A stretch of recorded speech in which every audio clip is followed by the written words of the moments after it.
hope I haven't broken this place. Watch me make 'em bow one by one by one by one by. You can see me in a crowd. It's like nothing sound. Watch me make 'em bow one by one by one by.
Hello, everyone. We are going to talk some a little bit harder topics today than just not necessarily hard, but more controversial subjects than maybe normal. But I want to thank Gentry for coming on. She does have a YouTube channel. By chance, could Leo or Hood of Justice or Robert, somebody put the link in the chat and I will pin it. But I want to make sure you guys check her out. She does a great job. For as much as we disagree, we get along just fine. And that's what I kind of want to show with this, that there is a normal to be able to talk to people and have a conversation. So how are you today, Gene? I'm all right. I'm all right for the most part. It's been a pretty quiet weekend. I think most people are familiar with him, but this is my cat, RJ. Hello, RJ. Yo. Yes, he is. And I just wanted to just sort of like get one more thing sort of out there. And how do I put it? This may give a explanation on how I see things, but just for like, I guess transparency, it would be the term. And I figured I would just bring it up at the forefront. My brother, Jesse Wolf, is actually a independent comic writer. I don't think he's done anything Marvel or DC or anything, but he does have his own, independent books and whatnot. So I actually am related to a comic writer for whatever that is with. So I just wanted to just bring that up. Oh, that's very cool. That's awesome. Yeah, so I just wanted to sort of just mention that on the outset before we get into everything. And one more thing, because I do live with a sick individual, you may hear some coughing or yakking, or I may be calling briefly for some reason. So keep that in mind. Hopefully none of that will really be an issue here, but like I've said before, my life is crazy, so I don't know. So I just want to sort of just get all of that out in the open early before we get started.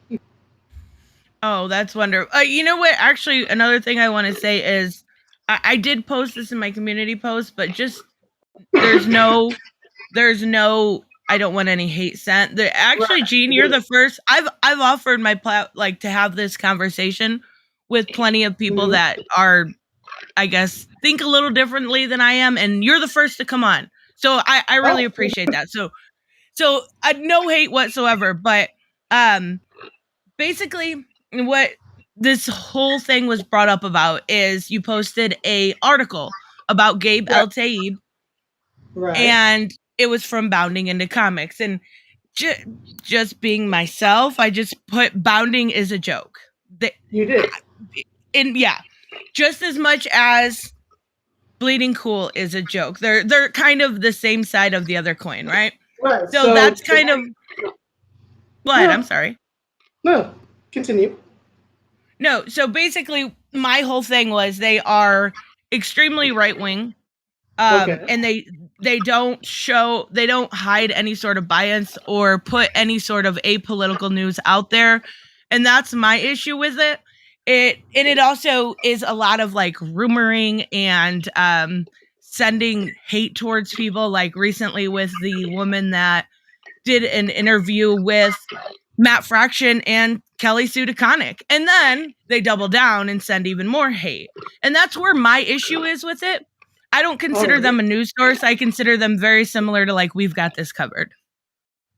Fair enough. I've read We Got This Covered. My, I guess, contention might be that, especially in the exchange that we had, was that I had when you said bounding is a joke, and I said, okay, I acknowledge that everyone has a bias, and I even said, if you know of a more neutral source, let me know, because what you just said is, from my perspective, a list of accusations, but my question is, where is the proof of it? Because the reason I shared that article was not because it's necessarily bounding in the comics and I trust them implicitly, was because they were reporting a story about Gabe Talib, which was the same story, and I posted a link from Bleeding Cool, which is on the opposite end, and they were sharing what was understood about him leaving DC at that time. My comment even said,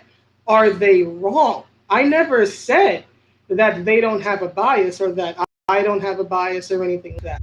What I said was basically, give me the prove what you're saying. Your response to me immediately after that was, you are blind to the obvious. So that kind of took me back, because I'm like, how am I being blind to the obvious when I'm acknowledging that A, everyone's got a bias, and two, I'm asking for a more neutral source if you're aware of one. So that's why I said I'm leaving this open to you, because you sort of, from my perspective, you sort of threw the gauntlet down about that, especially saying that I'm blind to the obvious. So enlighten me, open my eyes. Well, that's what I'm bringing up bounding right now. If you let me share my screen. It'll make it a lot easier. I do think that they report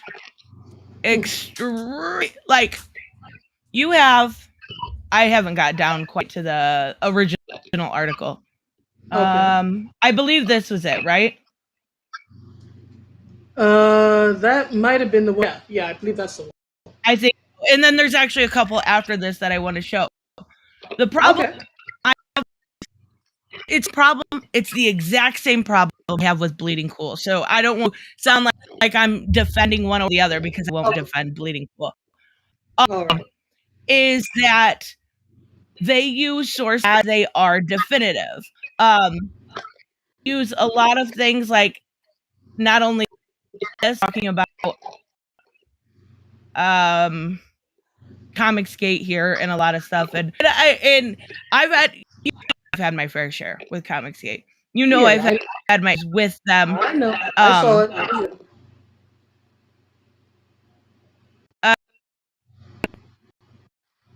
Initially, Comicsgate may have been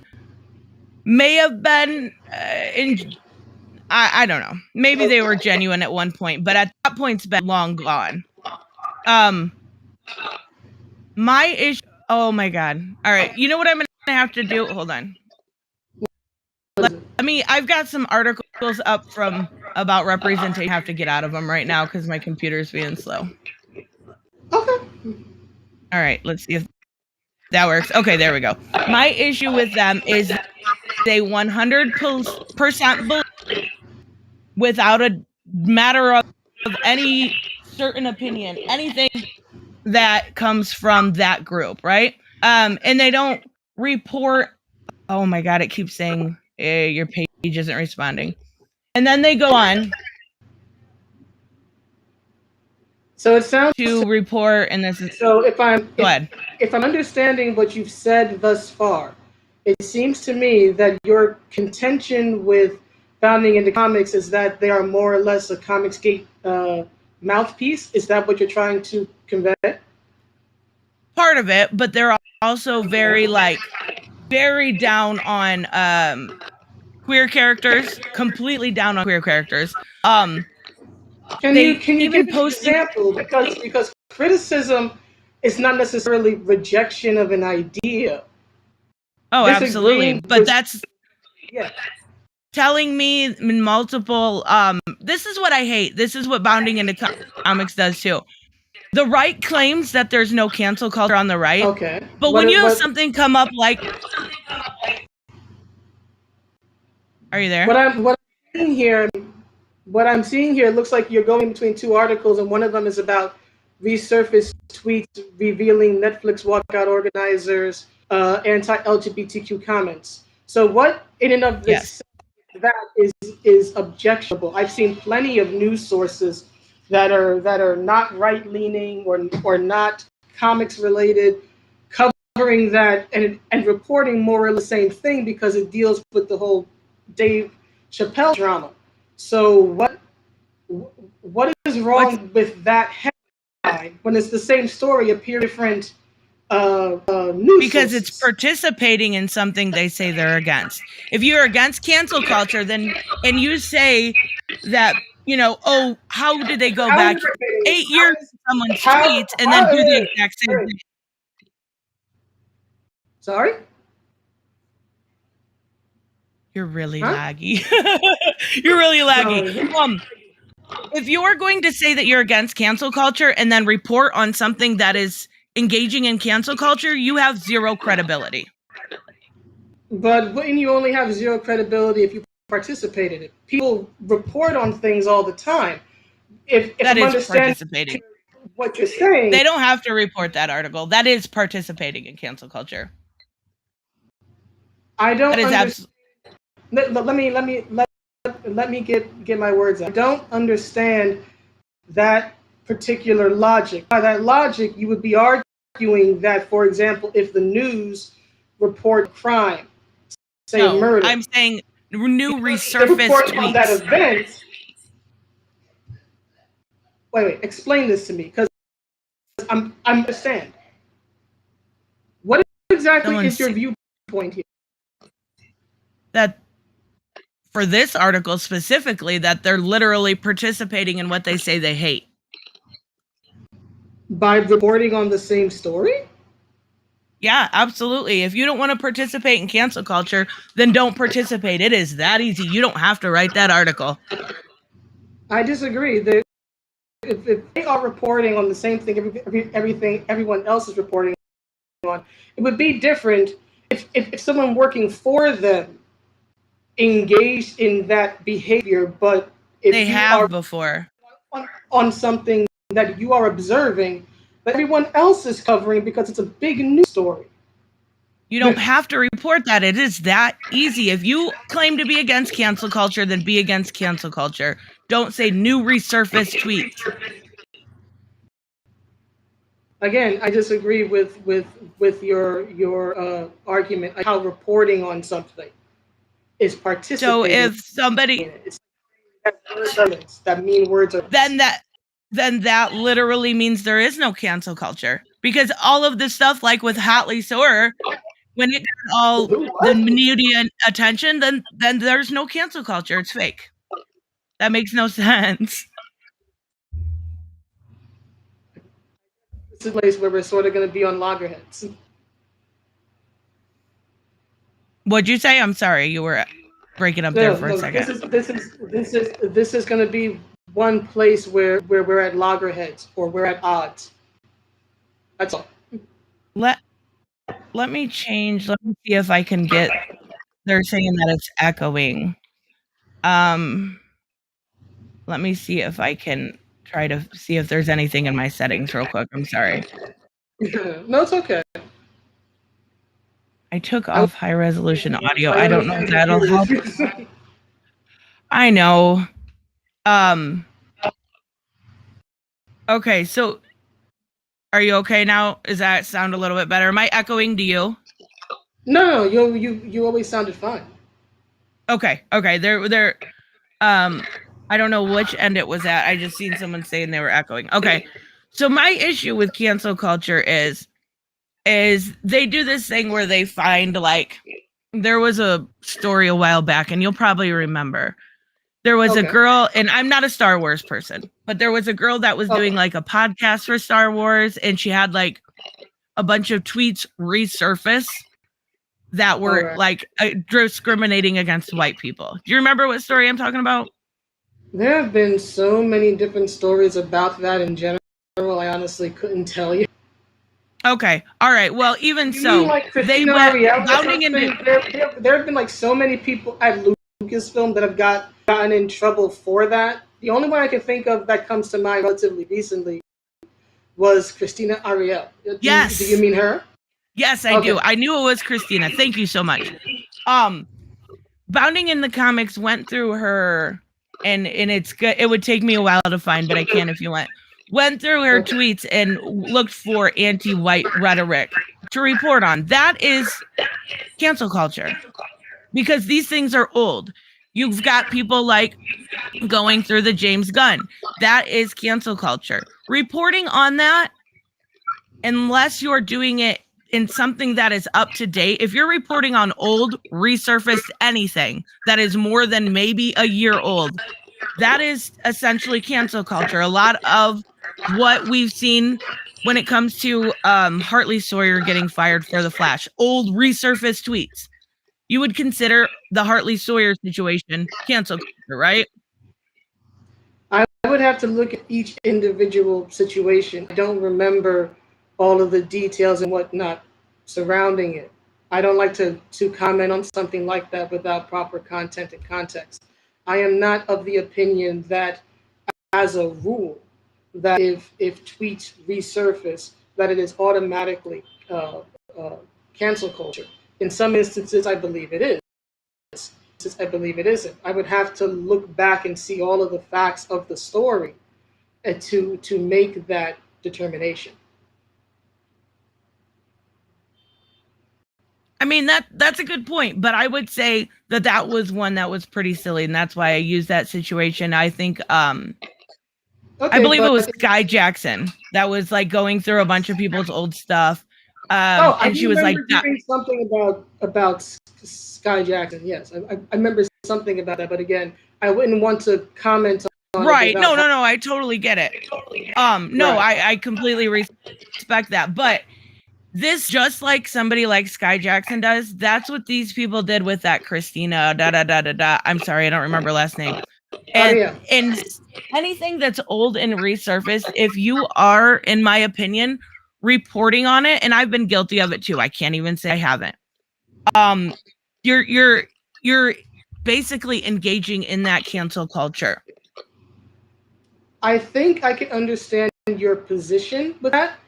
I can't agree with it, especially given my professional experience, literally assisting in investigations where people bring up incidents from the past to explain why they're making an allegation now. Right. I that is literally a part of professional work. So I know it maybe is. it's I just actually did know that. like putting like professional gene brain on, but again, without all of the available information or content or context, I personally am not comfortable with saying all resurfaced tweets or videos or whatnot are without, without a doubt, 100% always cancel culture. I am not a fan, Oh, I generally agree. speaking, of absolutist statements. So with Oh with no, I that, agree 100%. right, I'm just saying, it seems to be your position is if they in any way even just reporting that seems to be your argument, that even just reporting on it is in this way participating in, I guess, spreading that information around. Is that what you're trying to Yes. say? Okay. Yes. And like I said, while I think I understand your position, I cannot agree with that. It's a case by case basis for me. Whenever I'm looking at an article, I'm looking at regardless of the source or their liberal leanings or conservative leanings or whatnot, I'm looking at, is the information that they're reporting on more or less the same as what we about this generally at this time. I very similar to the way I would look at information or proof or accounts that I look at it and at my job. That's why I listed Bleeding Cool and Bounding, because they were reporting same story. They were sharing the Right. same, which is public, of Gabe being on Ethan's stream saying that he was leaving DC. Neither side was misreporting, from what I could tell. Neither side was misreporting that particular story. So from my end, that particular story, but I started the conversation off was Bounding and his comments in general was a joke. Writing stuff like right, writing but I'm just go ahead. right. I'm just my motivation for sharing that was not rooted in any sort of political bias. I was just looking Right. for information about that particular incident with Gabe. They reported it. It was the same as other sources. I shared that. Now again, I'm looking for or waiting for definitive proof that objectively speaking they engaged in lying or undue bias or anything like that. So far, what you've given to me is your opinion. It is in your that to even share research as part of news reporting is to participate in culture. You're entitled to your opinion, but that is subjective. Of course it is. For example, it's share. So Right. so what I'm looking for objectively, what have they done so wrong, so egregious? And so far, what you are giving me is your sub. Yeah, I can speak. Subjective viewpoint. No serious business would I literally put their title as Tom Taylor's Idiocracy. When I see something like that in the original one for Idiocy. John Okay. was John Kent is into dudes. If that is the Okay. media, then I have an issue with it. And not just this. I'm talking about in general. Not only that, but we see But that is the media. CNN, for example, has I posted don't use headlines. CNN. I'm just saying in general. CNN has, and they're supposed to be a professional news organization. I personally I mean, have, maybe at one time. but yeah, I'm just saying the way they present themselves. I mean, I'm not saying they actually are. I'm saying that the So way here's a good example. Okay. What they're trying to convince you of in this article is that these are bad first orders. But if you actually, and I can get my video here. I I saw the have. video. I saw it. Okay. These are not. They're trying to play it off like this is a bad thing. Like these are bad comparatively. When they don't divulge any information that the 68,000 do not include second print, third print, or fourth print. They do not divulge the information that they don't put any sort of reorders in there. They don't divulge the information that at the end of Bendis's run, it was settled in the lower 5,000 or 50K runs. They make it seem like this is a bad first order when it's not. When it's not. But They compare okay, but I've seen other videos. Like I think was it Wes from Think Critical. I think he did a video on the sales numbers that would argue different. None of the things that you're bringing to my attention are necessarily objective. It seems to be just matters of it literally is. They're not giving you the full story. What they're doing is shaping it to their narrative. It is absolutely an objective truth that they are not putting in here, that these numbers don't include any sort of reorders, when all the numbers that they're showing, you can't compare them to because they do include reorders. They do include second printings. That is it's a lie. It is absolutely a lie. They're not had they just said these don't include pre-orders, it wouldn't have been an issue. But they compare it to numbers that are finalized numbers and instead of preliminary numbers. All right. Well, I will give you, how do I put it? This is something that, like anything else, I would have to dive in deeper for my own sake to better understand first the business side and the sales. But I will give you that perhaps they are seeing the numbers in that instance. I am not familiar enough with the business side and the sales and all that to necessarily say you are wrong. I will say that much. Well, and then on top, no, You're I right. had a little chart, but um, and then on top of it, they talk about how it dropped to a 41% when you Okay. see how it I think they up here they say it's pathetic, right? That it dropped 41%. Isn't that That's a steep? actually normal.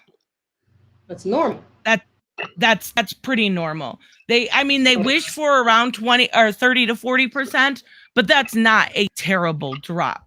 That's maybe a little bit below average. It's far from pathetic. And if you look at Bendis's run, his percentage is 59%. That it fell. What's that? 50. You were saying that with Bendis, his percentage was 59%. So are you saying that his If numbers dipped 59%? his number, yeah, yes. And actually, and that's dropping off number one because number one was an anniversary issue. So that's really not fair. If you include that anniversary issue, that would be 92%, and that's not fair. Okay, like I said, you may have an argument there. If you're willing to like email me like links Yeah. or stuff privately, I can look into it for my self.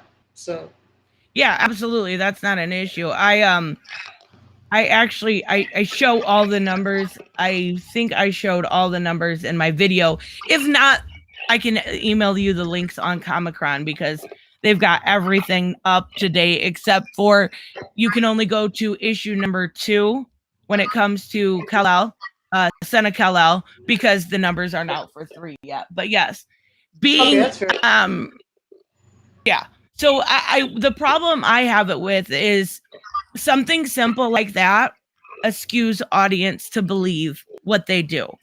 And it's not just this time. Like, this isn't the first time I've noticed something like that. That one bugged me just simply because I had been reporting on the numbers. Okay, And what and that if you and were what I had okay. well, and then on top of that, you got the trickle effect, right? You report on something egregious, don't give all the information, and then you have 7 other people reporting on that, right? You have people with 1 million subs reporting on that. And then when I actually report the real numbers, I get discredited because of that. And it all starts from this simple spot. And this isn't the first time. They did the same thing with Zoe Kravitz. They mistook her words, saying that, and she said almost the exact same thing at DC Fandom, and they didn't do it again because she didn't use the word fetishize. Okay. This is something that they do on a normal basis where they may not necessarily outright lie, but they withhold enough information to make something seem a little bit worse, a little bit more towards what they want it to believe. Okay, let me ask you about this then, because I did remember hearing in passing about Zoe Mhm. Kravitz something about not wanting Catwoman to be fetishized. So, since you seem to cover this and certainly be more passionate about it, especially being Catwoman than I am, what exactly did Bounding askew or misreport in your opinion? Because I know when I heard that, and I didn't hear it from Bounding, I heard it from other Okay. sources and tweets and whatnot. The first thing I thought about when I heard that she didn't want Catwoman to be over fetishized, the first thing I thought was, does she know what archetype the character is? She's always had sex appeal and a fetish appeal to her. Is that a misstatement? I mean, she walks around with a Yes. whip and in a suit. And in literally in the same article, she Zoe Kravitz was naked. It had nothing to do with not wanting to see the male gaze. It had nothing to do with it. She said, I want her to be a full, fleshed out character. And instead of reporting that part, they leave that out. Okay, so you're saying that she expounded upon it, she said more, and they didn't include that. And then she went on to talk about how excited she was for the role, what she was working with Matt Reeves, how everything went. None of that was reported upon, just the fetishized part, which starts again that trickle effect. And if they'd have done 2 minutes of due diligence and went back to the original article, or even linked the original article, they would have seen her nude in multiple photos.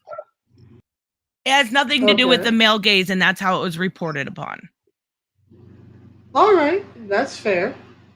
That's fair. Now, my question to you is, okay, since in your opinion, bounding is just the right wing version of bleeding cool, what, in your opinion, is a reliable, mostly objective, neutral source that can be trusted to tell the truth?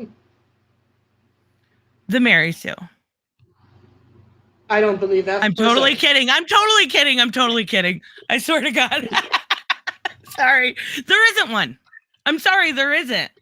The only thing you can really do is, unfortunately, when it comes to me doing like a video about it, I'll make sure I do my due diligence and check out maybe both sides, and then check out maybe the website and or read the book or whatever it is.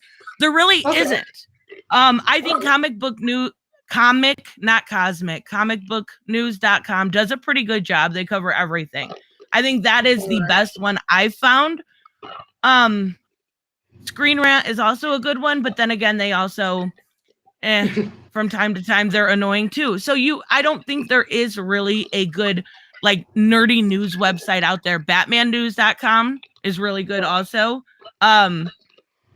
Popped by Culture is another one that's pretty good too. And it seems like the ones that are actually good are the ones run by fans, not journalists. Okay. If you can link me those two, that'd be good. Yep, I absolutely can. Okay. It's really, really hard to find one that don't have a bias, and I think that's why it's so important to give those fan sites. Because of course they're going to have their bias. Just like if I ran a fan site, I would definitely be still loving on Catwoman or Batman. But they at least give it from a perspective of somebody that's not looking at it through maybe a political lens or agenda. I don't know how do you say agenda or a narrative lens. There we go, narrative. Okay. They're just fans.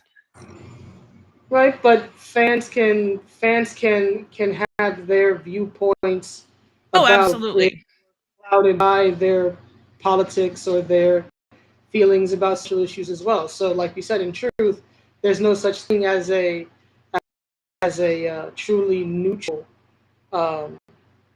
source. So, I guess the best thing that us can do is just, when it comes to topics that we interested in or knowledgeable of, to just look into it for ourselves.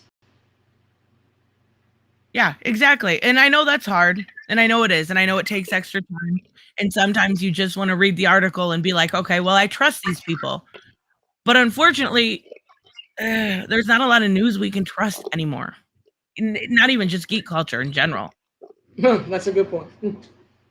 Yeah, I don't think there's ever been a time in our history where we've been this low on actual media, having to do so much research for ourselves and then still not knowing the truth. It's really a shame, but I don't like bounding. I'll be the first to say that. And it's not necessarily because they mean to, but they always are the beginning of a trickle effect that ends up being like, oh my God, you're wrong on this. You're wrong on this. And that's what drives me insane.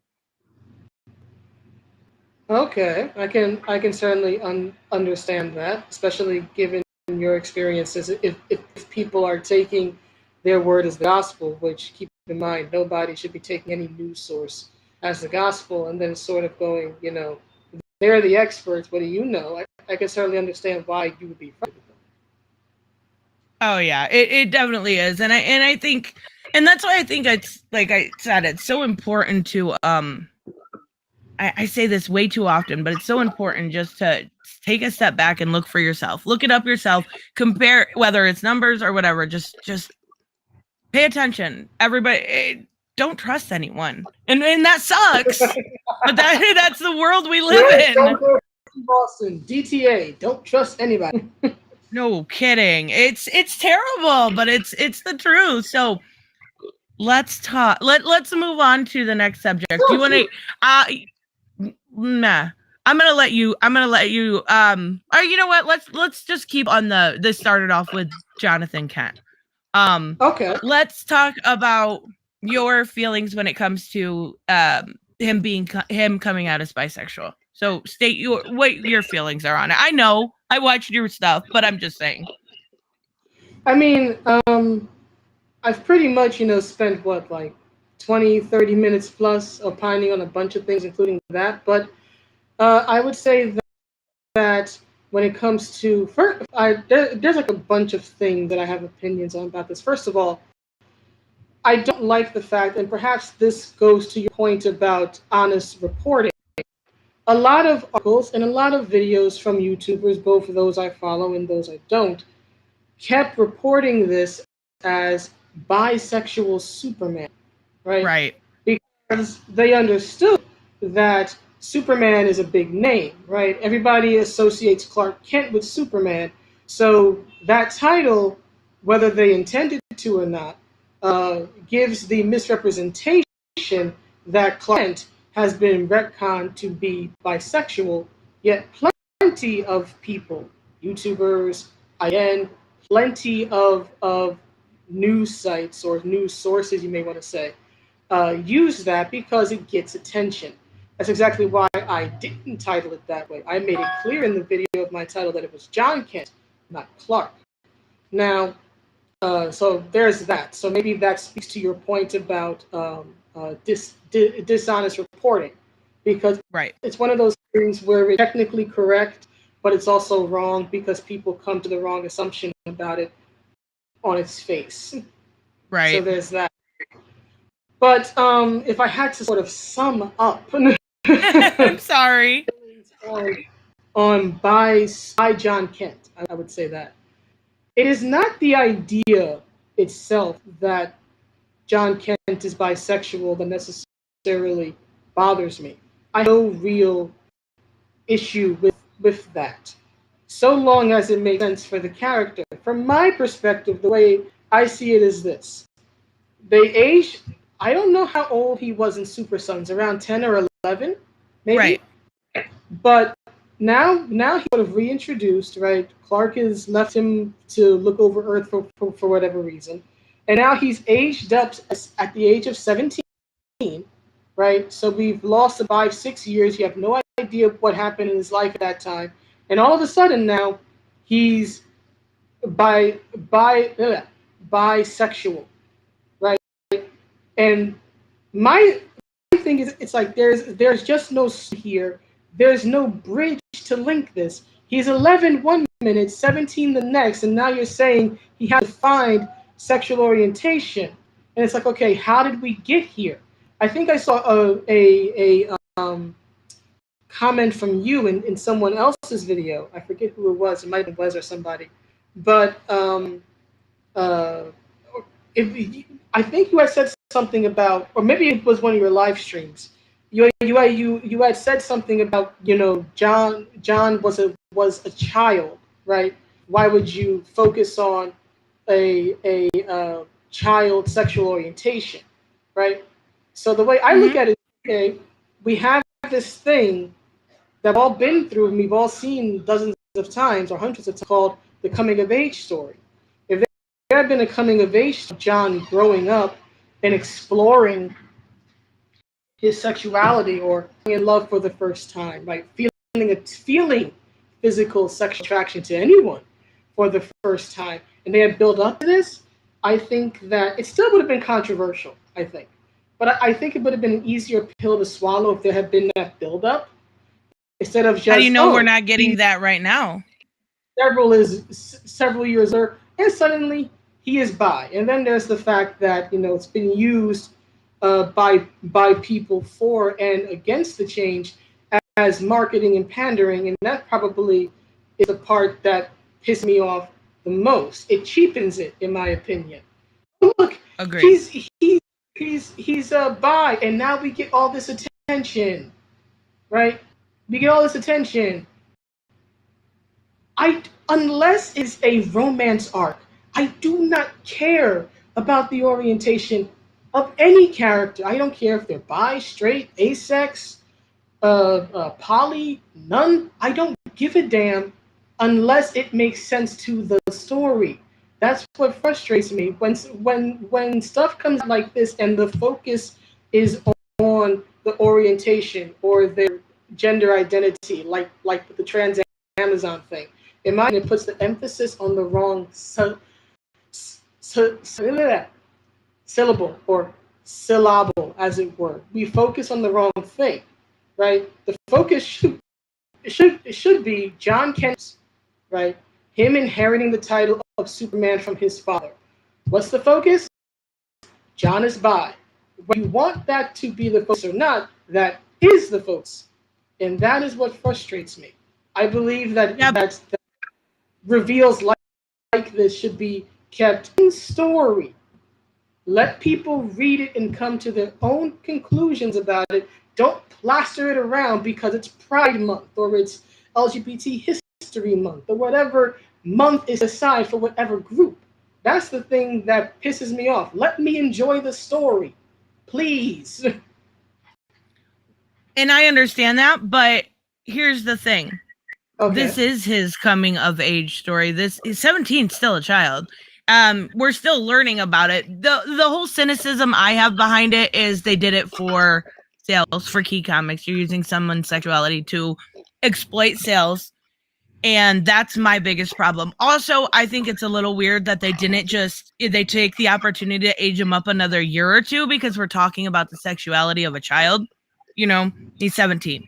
Even all of that aside, about the sexuality minor, not necessarily a child, but maybe aging him up yes. 18 or 19 might. Exactly. It would have been an easier pill to swallow.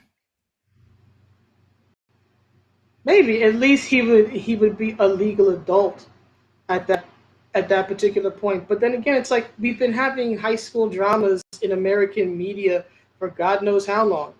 I'm certain you've seen Buffy. But we've also been having the ability to know a sexuality in a character for just as long. We've always known that Clark and Lois were going to be together. It was always part of their story, their romance. I don't see any difference between that and this. Their romance, not necessarily their sexual orientation. Journey. Romance is a journey. A sexual orientation is simply a part of one's identity that dictates who and what type of person you are attracted to if you were looking to engage in that journey. You can be heterosexual, gay, or bi, or anything else and not have a romance arc. Right, but there's nothing in the comic coming out and having him say, I'm bi, let's explore that. We are seeing the romance part of it. It was the media that spun it for he's bi, he's this. What we're seeing right now. Are we actually seeing the falling in love part? Yeah, we're seeing the exchange. Jesus Christ, I can speak. At best, to me, this seems very rushed. They're dating. Oh, I agree. And they're fighting. So I'm like, okay, maybe it should come from the old school, but isn't True Love's kiss comes at the end of the story? What is that journey?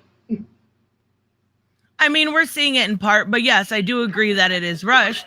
But I also think if you were going to do this to a character, this is a lot better than what we've seen with 35 canonical years of Robin being a straight hetero male. And when it comes to this, he is a blank slate.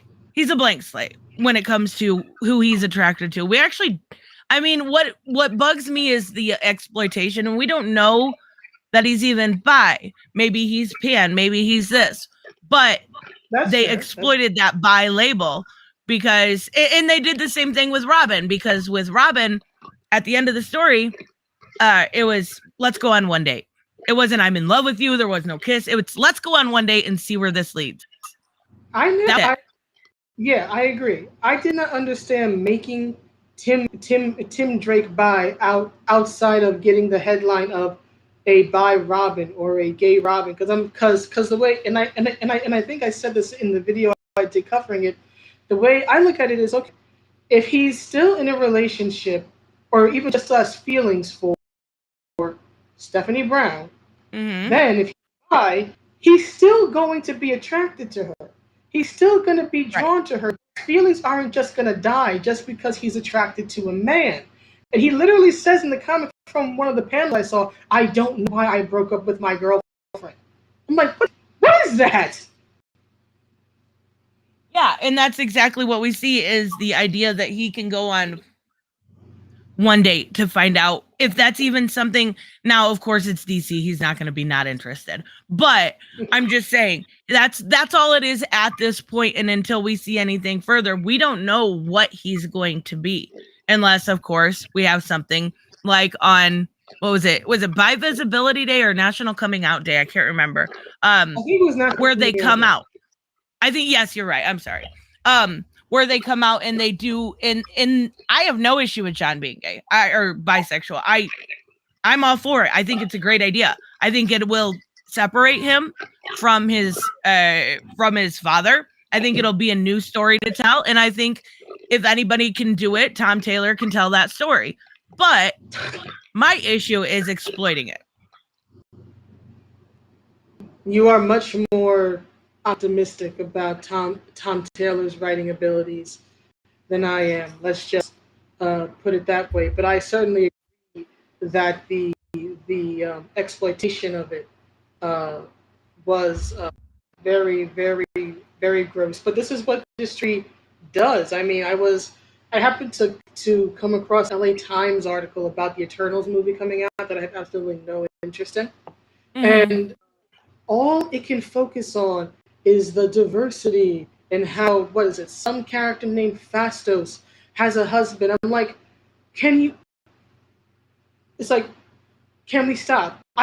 This is not information that I need to know to get me interested in a movie. Unless it's a romance film or an erotica or something, I really do not flipping care if he has a husband or whatnot. Let that be. But some people do. Sorry. And I think that exploitation of the media really gives people a little bit of like pause, right? They're like, okay, well, it's not necessarily the media's job to get us excited, right? So they're reporting on what they want to report on. The issue I have is that's the only thing they report on, right? Sometimes we see, even when it comes to YouTube channels, everybody will report on the drama, but nobody will review the movie.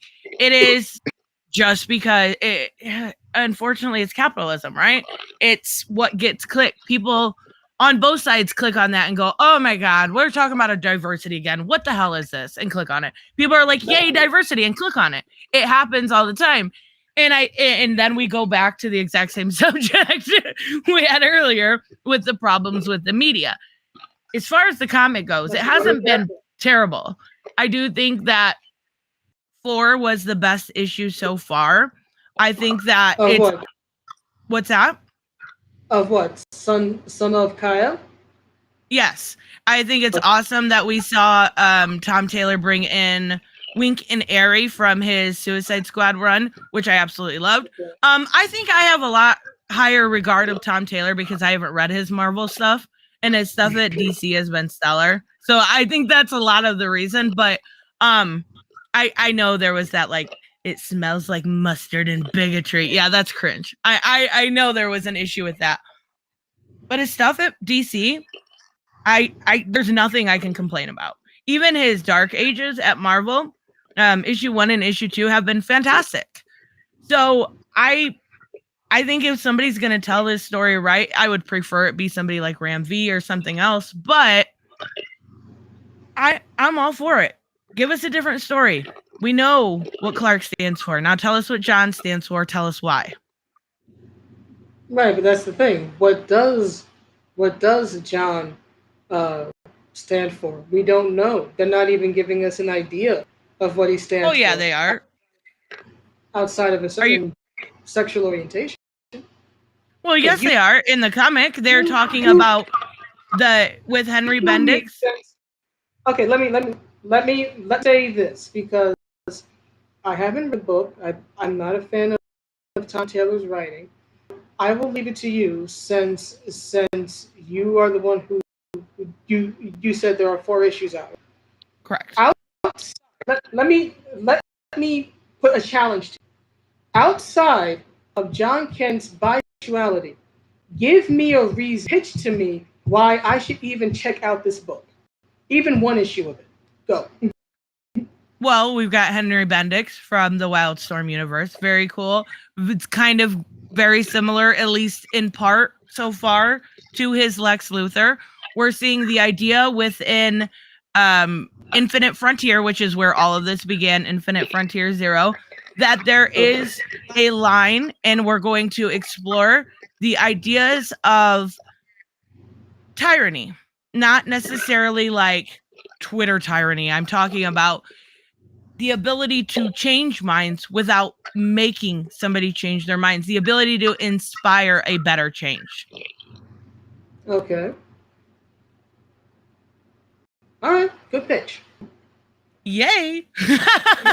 No, I do think that a lot of people are harder on it when they haven't read it, and I don't think it's perfect. It's far from perfect, but it's far from the worst thing that I've read in a long time. So I'm curious to see how this goes. I think the media plays a lot into this, and that's really unfortunate, but it's the truth.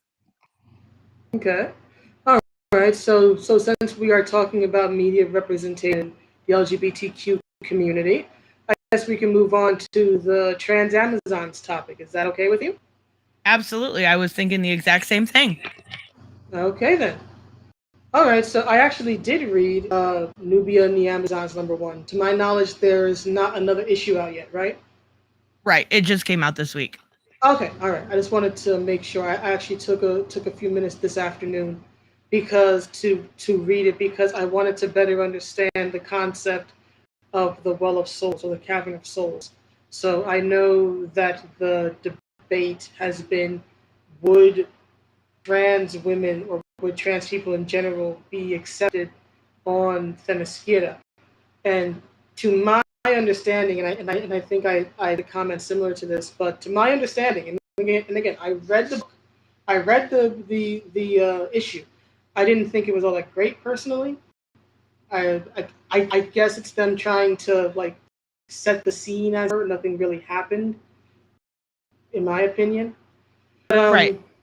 The way I understand it is, and again, you're the DC person, so if I'm wrong, let me know. My understanding is that traditionally, especially in main continuity, Themyscira is, huh?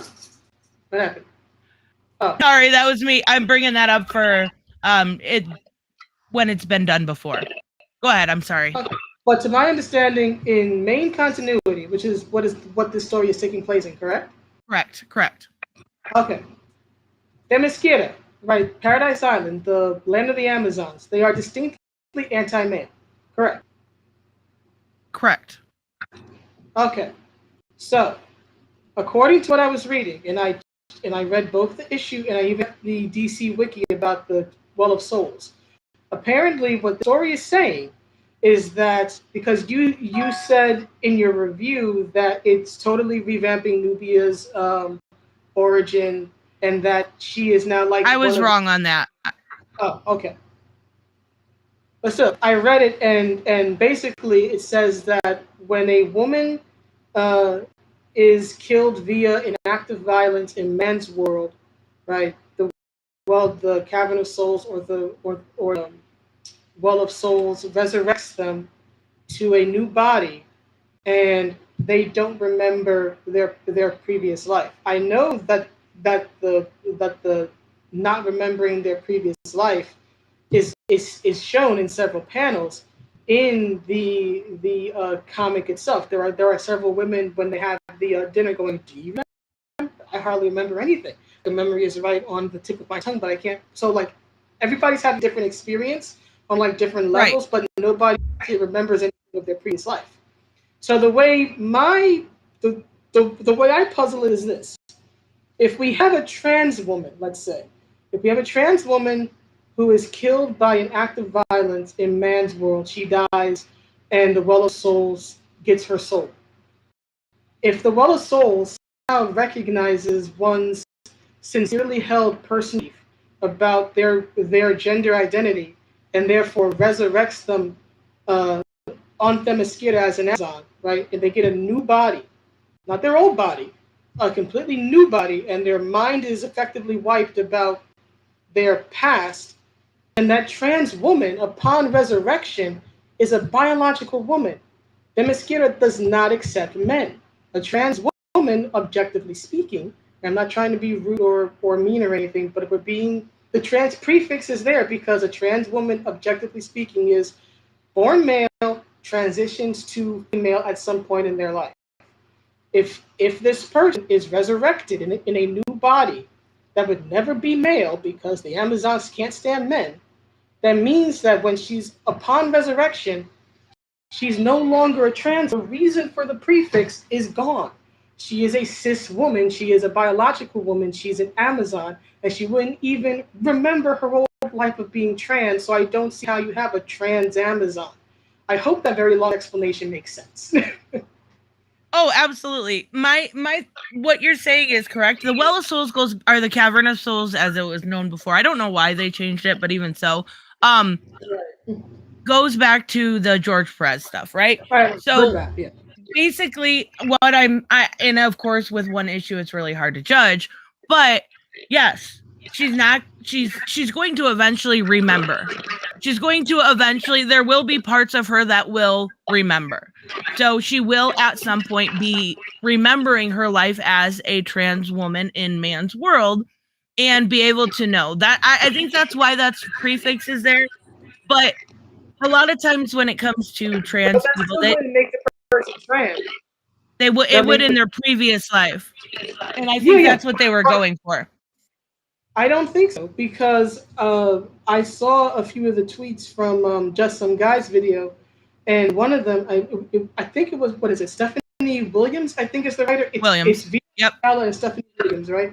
Stephanie Williams goes on this long rant about how the character Bia, and keep in mind, Bia has like no role in this issue. She's literally first introduced when at the dinner scene, and the closest thing that may give a hint about her being trans is that she gives some sort of speech about how she feels like she's finally got the life that she wanted, or something to that effect. It's one of those things where if you read it for the first time, ignorant of the drama, nothing would clue you into this person being trans or anything, right? Wanting the life you always want could be a bunch of things. It doesn't necessarily mean being trans. We only knew B was trans because they revealed it via tweets. And honestly, I think it's just one of those things like what A. Rowling does on occasion. She'll just take some random question or topic from the books and go, "Oh, hey, yeah, it's this now." Hermione, she's black now, or whatever the issue is. I know that Stephanie, I think, goes, Bia isn't going. I'm kind of like summarizing her tweet. She's like, right. Bia's not going to be a background character and all this other stuff, and I'm like, oh, now I know all she's going to be is a background character, most likely, because you are engaging in the classic, the lady doth protest too much. If she's not going to be background, you wouldn't have to overtly state this so damned hard. You would just let the work speak for itself. Maybe, but they don't do that with Jonathan, so I think that's just kind of their gimmick. And I actually reviewed it and didn't even realize it until after the fact. So yeah, you don't understand. But I think that is exactly where we're heading, is that ability to learn her story. And when she has her memory, that trans being there is maybe something she wants simply because her life experience from before is still important. So I'm not saying it's not. that, I mean, right. So I'm that's not. maybe up to her. All right. I'm just going by what I understand of it and what you confirmed. Even if she remembers her old life, which like you said is most likely what will happen. They will remember what happened to them. It would just be that okay, she was trans in her old life in man's world, which is literally dead to her, which would no longer apply when she's in Themyscira. When she was in man's world, she was not an Amazon. Now on Themyscira, reborn, right, in a woman's body, biologically female body, she is not a trans woman anymore. That would literally be her old life. Wouldn't it effectively be dead naming? I mean, no. Regardless of if it was her old life or not, that's still her lived experience. And if that's part of the story, then calling her a trans Amazon is not an issue. That may be part of what we learn about her. And if that's what the Well of Souls decided to give her a biological female body, then fine. You look at people even in real life right now, people that you would never guess that are trans, people like Blair White, beautiful woman, but But she still calls herself trans. It's right, just right, what but their lived experience okay, is if taken you away, and that right, but here's the thing. Since you want to bring in Blair, that's true. First of all, though, Blair is very open about the fact that she's trans and understands that biologically speaking, she is still male. There is nothing right. modern science can do to erase literally how she was born, and she's been very open about that. But the fact of the matter is, again, not trying to deny the character's memories or lived experience. What I'm saying is that if technical, the new body they would be born in would not be the one of a trans woman. I'm not saying disregard the experience. What I'm saying is that that body, that new life that she's embracing, would not be a trans one. It would literally be her old life, which is what a lot of trans people leave in the past, right? For example, if you bring up that say Caitlyn Jenner, was once Bruce Jenner, you get called out, right, for dead naming. I All get that, but we don't know, because we don't know the story. We don't, and I totally agree with you. Yes, her new body would be biologically female, but what I think the story they're going to tell is that she was in, I'm sure there's going to be some sort of violence, right? Obviously with the Cavern of Souls. right, And that's yeah. the story that we're going to hear. The fact that she was initially in her life before she died, a trans woman, When she is was why a they're calling that a trans Amazonian. I understand why they're calling it that. It's simply incorrect. She would be at best a Amazon who, in her old life, when she was in man's world, was trans. It would literally be two separate lives. It's literally two separate lives, and one is quite literally dead to her. That's what I'm saying. You could say that she's an Amazon who, in her past life, was a trans woman. That would be accurate to the story that they're telling. But to call her a trans Amazon, when, like you said, technically that is impossible. That is the Right. that is where I feel okay.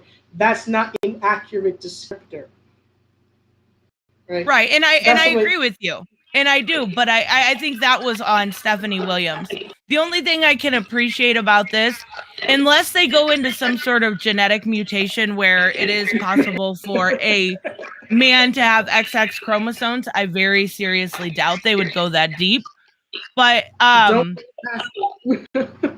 Don't put it what's past them. that? Don't put it past them. It's comics. You Well, can I come up. mean, no, it's not comics. It's biology. Like there's different chromosomes like XXY, XXX, XXYY. There is a bunch of different syndromes where it can actually happen biologically in the real world. I don't think they will go that deep because that would be giving them too much credit, honestly. But I think what we're going to see is that cycle of violence. Now, I, with this one, can honestly appreciate how they did it. They let the issue come out. They didn't do the whole, oh, this is going to be a key comic in 3 months. Here, let's announce it ahead of time. They let the story of Bia come out, and it wasn't a big media spectacle until a fan asked. So I do think initially, I don't know if initially they were going to let it come out, but they didn't make it a big deal beforehand. And I think that's where a lot of the issue is with Jonathan, is they made it a big deal. This they didn't. Okay, I will agree with you on that, but having read the first, there currently is no story about Bia. The story isn't about her. Not yet. There was, focus on Nubia being queen, this whole thing with the door to Doomsday or whatever. That seemed to be the main, and just the general, bringing in the new recruits and putting them through their paces, right? But this Bia character, at least as of the first issue, has no role. Wasn't even introduced until later in the story during the dining scene where they get new names. So I don't think it's fair to say you were saying something about this being Bia's story. No, it's not. It's not Bia's story. This is the biggest element that we know about her, and it goes back to my point about how we're talking about right now, and have talking for several minutes about whether or not a trans Amazon can exist on Themyscira as we understand it. But we haven't been talking about Nubia. Well, it's called Nubia in the Amazons, so it isn't just Nubia's story. It's about both, right? But the whole comic, if we're talking about something, was about Nubia. There was I would say 70% of it. So, it is a Nubia-centered title, but it's not just her. And I don't see I understand it being that. No, continue. Go ahead. I'm sorry. No, I don't, unless, even in Batman, right? Even in Batman, we've got people in and out all the time. Actually, Batman's been in a back seat to his own title. So this being called Nubia and the Amazons, learning about the Amazon, I don't have an issue with. I want to know the full story. Tell me everything. Make me like these characters. I agree. That's not what I was trying to say. What I was trying to say is that you and I, for the past several minutes, have not been talking about the lead of the book, despite the fact that you and I both read this review of it. What I'm saying is that This issue of whether or not this character being trans makes sense, given what we understand of DC Comics and Themyscira, is overshadowing Nubia. That's what I'm saying. The topic of conversation is not about the lead of the book. It's not even about an important side character. Again, this Bia character, I'm gonna swear, ain't done shit yet. Right, but it's only issue 1. Yeah, but she hasn't done a damn thing yet. At least we know that Nubia has like a counselor. I don't know if that lady is her advisor or her lover or whatever it is. But we actually see her interacting with Nubia. We don't even see Bia interacting with anyone. Right, but it's the only issue. But that's not an issue. Robert said, as Jeffrey Thorne said, wait for the story to end. We don't know the story yet, so we can't judge it preemptively. We can, but in a matter of speaking, we don't know. She may be, be right there with Nubia. She may be important to the story. So as of right now, the reason we're talking about it is because it's controversy and it's something we disagreed on. And until we know more about the story, until more issues come out, I think it's a 6-issue mini. There's nothing else there to say. You know what I'm saying? I understand what you're saying, and what I'm saying is that we are talking about the wrong. That's what I'm saying. Issues like this take our attention and even our agreement or disagreement off of Nubia, off of the story. Neither one of us have said anything of value about the story. It's an example. I've been watching a lot of videos about Metroid Dread recently. I don't know. Are you familiar with the Metroid series of video games? Yes. Okay, so all the videos I have been seeing about Metroid Dread mainly focus on one thing. Samus Aran is a badass. All the videos focus on on her in some fashion, whether it's playthroughs, whether it's lore videos, whether it's certain scenes like when she encounters a monster called Kraid, and she just shoots him. All the fo- all of the focus and fan attention is that she is the lead. And what I am saying is that whether it is John Kent and his bisexuality, whether it is this topic of debate about transons, ultimately, all of us, whether we are for it or against it, are discussing the wrong thing. They called Nubia, but we haven't discussed one damn thing about Nubia. That's mentioned with all of this just as a thing. And we all play into it, whether we are Right. pro or against. Right. I understand what you're saying, but the comics Nubia and the Amazons. So to learn her story, I have no issue with. And not only that, but if this is a new thing, right? It's a new thing. It's the first time in continuity, because we've seen it in Earth 1, but it's the first time in continuity a trans woman was reborn through the Cavern of Wells, our Cavern of Souls, and put on Themyscira. So of course it's going to take up a little bit of our time. But I reviewed the comic. I talked about the comic. I reviewed Superman or Son of Kal-El. I reviewed that all. I reviewed a couple issues of it. So I'm still talking about what's important, which is, Nubia and the Amazons, the actual issue. I go through, that and Son of Kal-El. I'm still talking about those things. But because this is new, this is something we're talking about. If Samus came out and for some reason it was retconned that she was a trans woman, everybody would be talking about it. So they used to try that. What's that?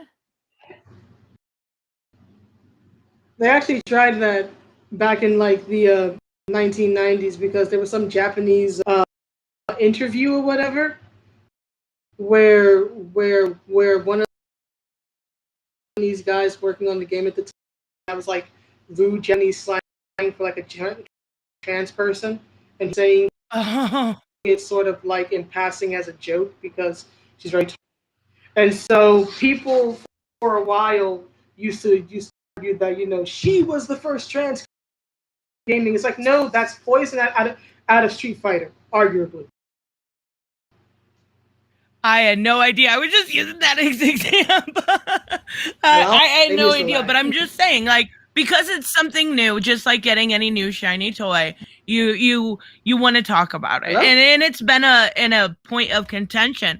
So as long as we're still talking about what else is going on in comics, I have no issue talking about these things. We're still talking about Nubia.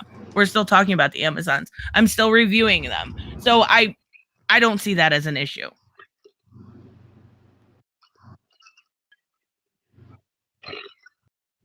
Are you there?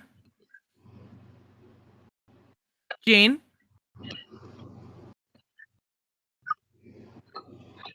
Hello? I think we might be experiencing technical difficulties. Robert, I am so sorry I did not get to your. We were just in the middle of conversation. I guess it's the lag. I have no idea what you said. I thought that maybe you lost connection. Can you hear me now? Oh, no. Okay, so do you want to talk about I guess so. the game? See you. I don't know what the issue.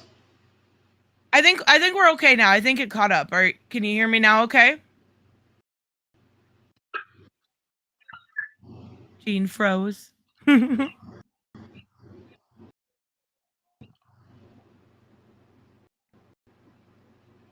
Every time I hear Gene's name, I want to sing Michael Jackson. Billie Jean is not my. Okay, I won't put you guys through that. We'll let her figure out just quote Cyclops. Jane. RJ, would you make up your mind? Are you? She's gonna start yelling at the computer like, "How dare you!" Robert, let me look at your FWIW. I don't know what that means. I don't want John to be a clone of his dad. I don't either. That's why I think it's important to tell a different story, and I think that's what they're trying to go for. I just hope the execution is there, right? The whole "he was of age" is more being made as an argument against those who say. Talking to the. Yeah, I was just kind of waiting to see if we could get you caught up. Everything good now? I'm just gonna start singing Michael Jackson. Let me see. Let me refresh. No, because on my end you're coming through very broken. So I said, I'm new. So like if I try to refresh it or something, is it gonna break? It's gonna happen. It might. I don't know. I've never refreshed it before. Okay. Okay. Let's move on to another topic. What about you? Want to talk about Gabe? Huh? You want to talk about the Gabe El-Taib stuff? Oh, yeah, sure, if you want to. Okay, because I know we had a difference of opinion. It does seem like, if you guys haven't heard the situation, I very seriously doubt you have, but Gabe was the colorist for Son of Kal-El. And from my understanding, and you can tell it... Right, he was. Yeah, you can tell it different if I get some of the facts wrong or anything, but he went on a live stream with Ethan Van Sciver, went on and talked kind of shit about the characters and about the company, and they recolored his stuff, and basically he is not getting his contract renewed.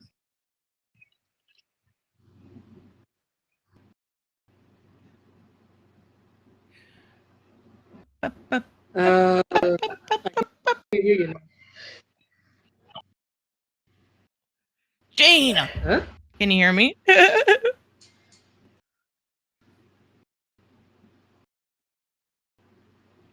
I'm just gonna start talking mad shit about Jean. She'll never know. Did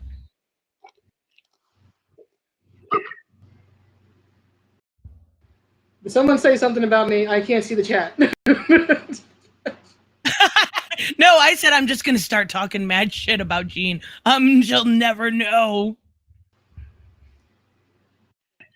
Well, is it really surprising? No, and I think that's where Jean and I disagree. You can't go behind enemy lines, so to speak, talk shit about the company, and then expect to have a job. Like, you just can't.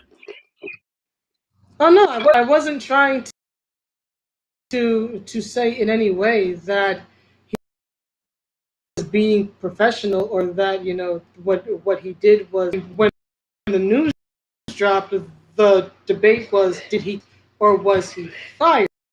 That was the question. From what I've seen and from what best I can tell, it seems to be a mix of both. I would say that going on a Comicsgate podcast, especially Van Sciver's, his history with DC, and I think I said it in one of the comments on your video, is that he basically pulled a "I'm mad as hell, I'm not taking this anymore, I quit." And then I think, like you said, DC fired him because of him being a leaker and his comments. So I think it's a mix of both. But the way it plays out, it's sort of like in relationships, it's like you didn't, I dumped you, that type of thing. But yeah, he's left. DC, and now he seems to be with Comicsgate. My main thing was, did the motto, and all of the motto change, I should say, and from what I've seen from multiple new 5-minute video on it, yes, that was the straw that was back. It seems. I mean, was it though? Like, and nobody's gonna admit, like, I quit because they made him gay. I don't know. From what he says, that's all we can really look at. But he also was in anything about Kemp being gay being the reason for the video. And why didn't he leak the new? Why didn't he leak the new motto? Why did he leak the part that Jonathan was coming out? What? Why didn't he leak the motto, the new Better Tomorrow? Why did he leak about Jonathan? Are you asking why he left over that? Figure drawing, and I tried to write you in the private chat. I don't know if it showed up though. Said your connection might be better if you switch to an avatar. I don't know how to do it on that end, but it might work a little bit better. I'm willing to switch to an avatar.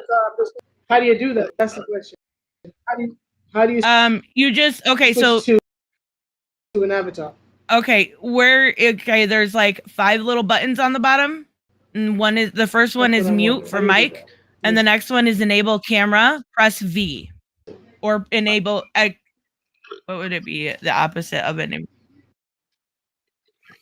She's got it. No, he didn't.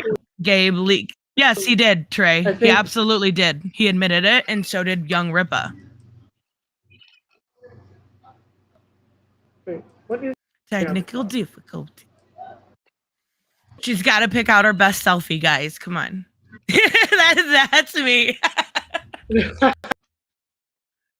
Very funny. Stop thinking that people have something against gay people. I don't. I'm saying that the actions seem a little suspect when instead of leaking the new motto, he leaks that Jonathan would be gay.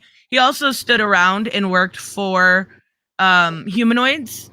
Very, very ignited, like very, very left-wing stuff. He also stood around when Superman denounced his citizenship.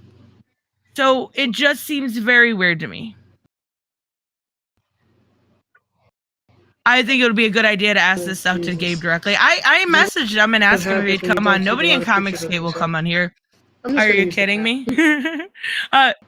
Ragaboom was supposed to, and he ghosted me too. So I'm like, I try to have people on to have conversations. I try, I swear.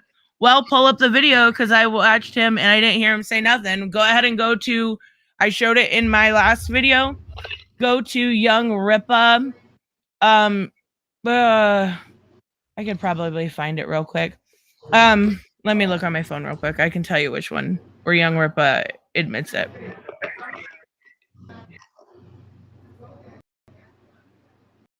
It is titled I'm trying to get this DC Color is the writing on the wall from 3 days ago. It's got Jonathan and Flash on the front. Oh, I know I'm not in his position or have his experience or family. I understand that. I'm just saying what I see in this situation. There is no Comicsgate when Soup denounced his citizenship. Right, but that doesn't mean he couldn't have quit. Like, that has nothing to do with it. What did he do to leave DC Comics? He leaked stuff. Gene, just hit the disable camera button. It's the second button. Or you can just press V.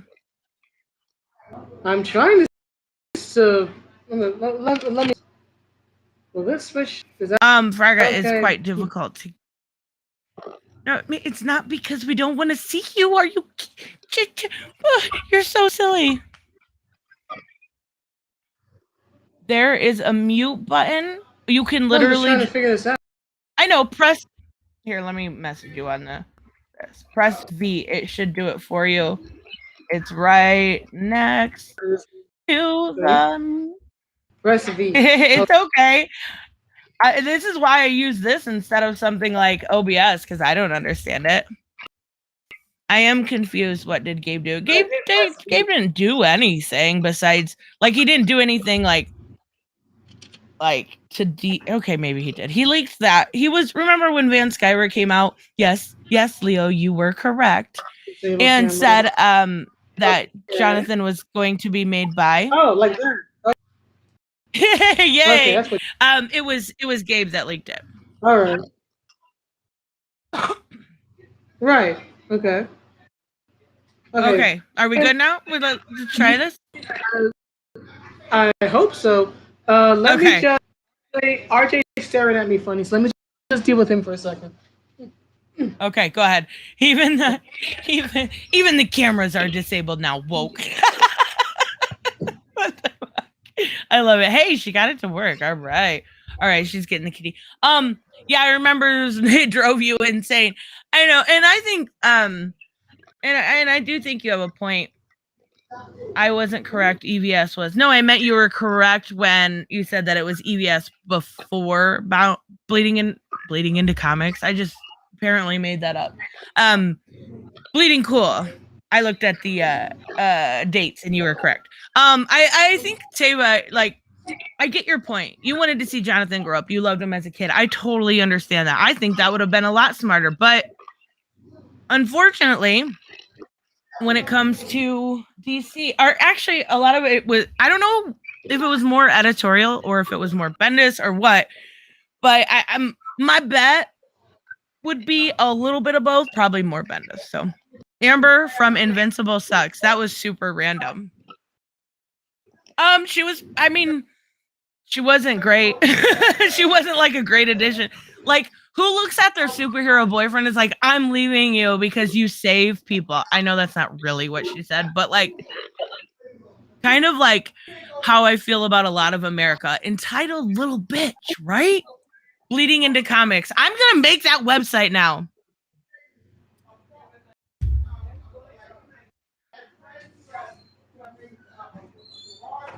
All right, let's see here. Okay. Sorry, guys. Oh, well, yay! Hey, sorry about that.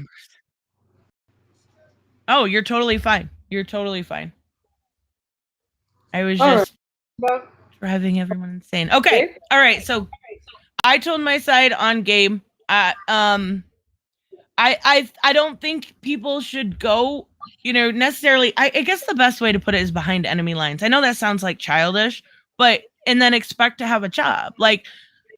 It's silly. It's you can't exactly. Well, I don't think that he was doing those things intending to keep a job. Like I said earlier, maybe it didn't get through because of all of the laggers. But again, from best I can see, it seems like he put, I'm mad as hell, and not taking it anymore.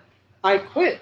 I don't think I ever defended the way tenure ended or said that he acted professionally.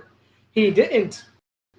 He did. The issue is, why did he leave? And it seems he left because, at least according to the account, again, like I said before, the man made a video. It was because for whatever his reason, he's been there a while. Then dropping the American way from Superman's motto was the boiling point for him. That's all I was saying. Right? It seems to me to be, and he got fired, or DC's justifying what they did by saying, well, he's a leaker and all this, right? And so we fired him. Like I said earlier, it's like, you didn't dump me, I left you. That type of situation in relationships. I mean, they're not justifying it. He literally did that stuff. He literally leaked stuff. So I get why. Let Superman be Canadian. I get why, but I also think maybe that was just his boiling point. Maybe so. I get it, but I also don't think it's that serious. Like, I know we have differences, but truth and justice have always been upon the facets, right? If even when you look at like, it wasn't added into the serial. I did a whole like a stupid deep You dive did a on great it. video on it. Oh, You did a great on the history of the motto. I view it as this: your argument to me from that video seemed to be very, um, I guess, the folk perspective, and maybe I'm wrong, but from my perspective, it seemed to be more about how many times it had been used or retired or brought back out throughout DC's history.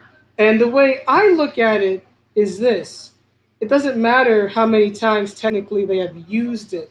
It doesn't matter if you go through every single action comic or superhero or action comics or Superman comic ever printed as of today and literally look through every page to see specifically when he has said it. It is about, like I've said a lot, about that he represents the American way. It's not an argument of, well, they used it in the 50s, and then they dropped it in the 60s, and then they kind of brought it back in the 80s. It isn't, from my perspective, that's not the argument. The argument is, what does Superman, in particular Clark Kent, Superman, the definitive Superman, represent? And to me and many other people, he does indeed represent truth, justice, and the American way. As I said in my video that I did about it, he gets his values and his views right from his small town Kansas American parents. He's an American hero. He is the definitive American hero. Every American hero, whether it's a ripoff or a deconstruction or reconstruction, whether it appears in a wrestling ring or whether it appears in a Japanese manga, the American hero is based off Superman. That I doesn't mean, change. I would argue that Captain America is more of the American hero, but even so, I get it. You're saying he's Superman basically is. these. Hmm? I'm not even a Superman fan. That's the crazy thing here. I have to make this impassioned defense of Superman, and I'm not even necessarily because I'm not a big fan of Paragon characters. My favorite characters are Batman, Wolverine, people like that. But as much as I love Cap, Cap is Marvel's answer to Superman. Superman. Yeah, Cap I get that. Captain America without Superman. That's what I'm Right. saying. He is the definitive, iconic American hero. So Every other this changes now? Like he's not an American hero now? Like that's gone? Like why what makes you think that's gone? it's not that it's gone. It's that DC is now more or less disavowing it. That's what people are upset about. That's never going to be gone. But now the very company that has owned him and has built him and created him over a literal lifetime, this character comes from what, the 30s, the 40s, are now saying, "Oh, truth, justice, and the American way." They literally said it. They're no longer using it as a motto. There is For nothing wrong. now. Yeah, and they'll probably bring it back, but it doesn't change what they've done. Right. There is nothing wrong with Superman believing in truth and justice and still being a representation of the American way, being American ideals. He can still be a distinct American hero while still helping the world. It doesn't mean that he's going over as a conqueror. It I means that understand that, but he's not nothing's changed. Like nothing's changed and it's not even something that we see Clark normally say. Like on a like really very rarely does Clark even say that. You think nothing has changed when the very company that owns the character disavows the motto? They've done it before. They've done it in the 40s. They've done it in plenty. I mean, they're not disavowing anything. They're just changing it. They literally said they're not using it anymore. Right, for That's now. not a disavowal. They didn't disavow anything. Disavowing is like saying you don't want anything to do with it. They just changed it. And it's not even the first time. They literally said in a tweet, Tristan, that they're no longer using the phrase. For Right? now. They're not No, no, that's they not said that. disavowing anything. Disavowing is like saying they want nothing to do with it. They're That's not erasing it for the history. They're not doing anything. That's exactly what they are saying. No, it's not. You're reading too much into it. You can't take Or you're someone's not words reading and enough. twist it.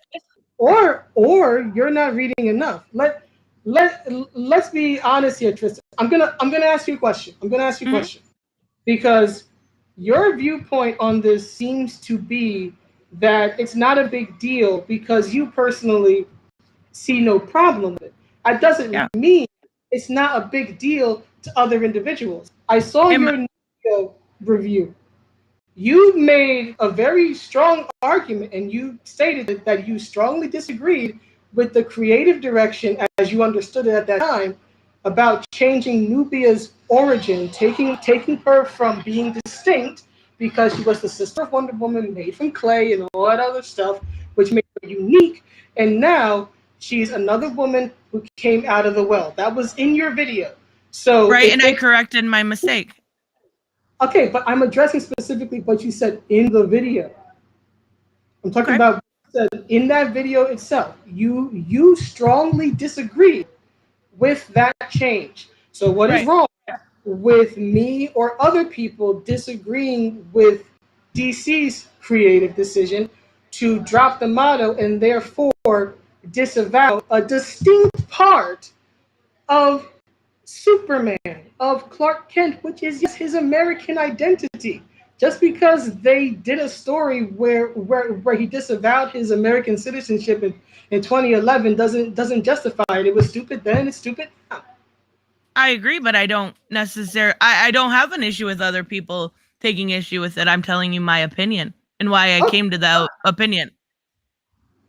okay, that's fine. And I'm of the opinion that he doesn't have to lose that phrase. I'm not saying you can't use a new one, right? Like I said in the video, I think as a phrase, it's perfectly fine. And yes, it describes Superman. I never took issue with that. I take issue with how the phrase is being used, with how they are actively attacking the American way part, now saying that it What? doesn't apply in They didn't some. attack anyone. They just said they're I said not attack using it the right phrase. now. I didn't say attack a person. I said attack that element of the phrase. They didn't attack it. They never said we will never use it again. Thank you, figure drawing. They never said they won't ever use it again. They just changed it. Like, I get why people are upset. I get it. But they never disavowed it. There is a big difference, and they didn't just change it. If they had just changed it, there wouldn't be a problem. They have stated, at least as of right now, they don't want the character associated with that particular phrase. They The never said that. They never once said we don't want the character associated with it. That would mean going back through years of continuity and changing it. that's why I said currently. Currently, right. Currently, that's what they're using. American ideals have changed since Superman was first introduced. American ideals have changed. The American dream has changed. What you or I see outside has changed. They're trying to evolve Superman with it. If it doesn't work, guess what? We've got a crisis coming up next year. That's kind So of how. so you evolve the character by taking this element of a phrase that people know him by and define him by because the American reality never lived up to the American ideal. No reality lives up I to. never said that though. I said No, no, no, it no. evolved. I am not saying that you did. I'm just addressing the idea. The idea seems to be that because the American reality never quite lived up to the American ideal, that now the American paragon superhero can no longer represent the American way because the actual American people never achieved that. So long That as you nobody said that. never Nobody achieved said that. that. Okay. Then what are you saying? Specifically tell me right now. What I'm are you saying it's comics. This isn't something new. We see this every few years. We've seen it 10 years ago. We've seen it 10 years before that. It always comes back. Comics work in a circular fashion. And I think a lot of it, people are assuming that it's anti-American sentiment when it was just used on basically another world, truth, justice, and tolerance. And I talked about that before. This is something That is not the same as that Truth, Justice, is and done all the American. time. This is comics. This is how they work. I know how they work. Oh, I know, but I'm just saying this is nothing new. They didn't disavow anything. I never said it was new. I'm just saying that people have a right to be Oh, outraged about absolutely. if they are so outraged. It's something that I, as someone who's not even a fan of Superman, strongly disagree with. As I said in the video, if he cannot represent the American values and American ideals, if they have to drop the American way from him for now, as you put it, then take Katana, the literal Japanese woman, literally covered in Japanese cultural and national elements, and take that off of her. Take her sword. That doesn't make sense. Take her mask. That's the point, Tristan. No, what you're saying doesn't make sense. They didn't change his outfit. They didn't take the blue or the red, or they didn't take any of that away. What we're talking about is a phrase, not an outfit. She doesn't say true justice in the Chinese way. She doesn't say that. So you can't, that's like comparing apples to oranges. She's no. Because what I'm comparing is representation, national cultural representation. That phrase is the American way. Katana That's her costume, though. That's different than her actual. He still represents the American way. It still represents a certain country. She represents a certain country. And so does he. His phrase, and therefore lose an element of American representation and any other hero DC has where their identity is tied to their country, they have to lose those elements as well. No, that's stupid. And that's stupid. She's Japanese, not Chinese. I'm sorry. But I understand what you're saying, but you're equating something that doesn't make sense because he didn't change his costume. He still represents the American flag. Now, what I'm saying when it comes to this, when it comes to this is because I've seen this stuff done so many times, it doesn't bother me as much because I know we always go back to status quo. And you're right about that. We probably will go back to status quo after there is outrage and after DC doesn't get the sales that they want. I agree with you there. But just because it's an idea that they've done before does not mean it's a good idea. I'm not saying it is a good idea. I'm saying it doesn't bother me because it's nothing new. That's what I'm saying. It's still a bad idea. It doesn't matter if it's new or not. It's still a bad idea. Right, but this is, I mean, I get what you're saying. I totally get what you're saying. And I don't mean any disrespect, and I know you're entitled to your opinion. But we've seen this stuff. Comics is gimmicks. We know that this is something that happens. Do you not honestly? What? And do you know how angry people get when a well-known gimmick changes? I'm a pro wrestling fan. I've seen gimmick changes. They often but it sells. Don't you think they are benefiting from the outrage? Look at the Son of Kal-El. How many? It's on its third or fourth reprinting for issue number 1. It's on its second reprinting for issue 2 and 3. Outrage sells. They know what they're doing. Not only that, when they're talking about business, they want to make him a global hero. And unfortunately, that's at the age where we're at right now. They want to make him more appealing to a global market. He's always, if we're still talking about Clark Kent has long been a global hero while still being an American hero. Right. Why can't he be both? That's my question. Why Again, nobody's taking away his nationalism or whatever you want to call it. He's still American. I don't know. They didn't actually specify. I wish they would have, whether it changed for both or, you know what I'm saying? I don't know which one. But I think they thought this was the time to introduce it since Earth technically does have a new Superman. So with new Superman comes new ideals. We see him working more with people all over the world, talking about specifically Gamora, I think is the country that Jonathan is working with. So I'm assuming that has more to do with it. And honestly, it's kind of when they're trying to, they've been doing this for a while, trying to appeal to a wider market. And I think this was their kind of final jump to do so. And I have no issue with them appealing to a wider market. But appealing to a wider market does not mean that you need to disavow where you come They from. didn't disavow anything. That's the thing. You keep saying disavow, but they never once said he wants nothing to do with America. He's anti-American. They just said it was a different thing. He's still from America. He's still from Smallville. Nothing's changed except for a saying that he will probably honestly never say. Like, they barely ever use that, which is why I don't understand they made it a big deal, unless they wanted the outrage, which is probably my guess. You're right about that. They probably do want the outrage, but here's the thing: if all they are going to do with Clark or any other character is just make changes for outrage, guess what? That means that they are ultimately shooting themselves in the foot in the end because they are going for short-term gains, right? Instead of long-term sustainability. Yes. Comics have always done that, though.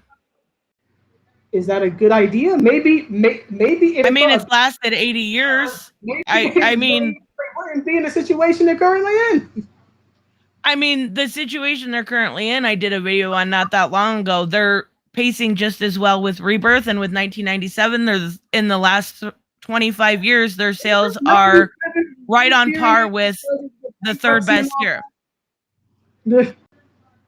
What's that? I'm sorry, I didn't hear you.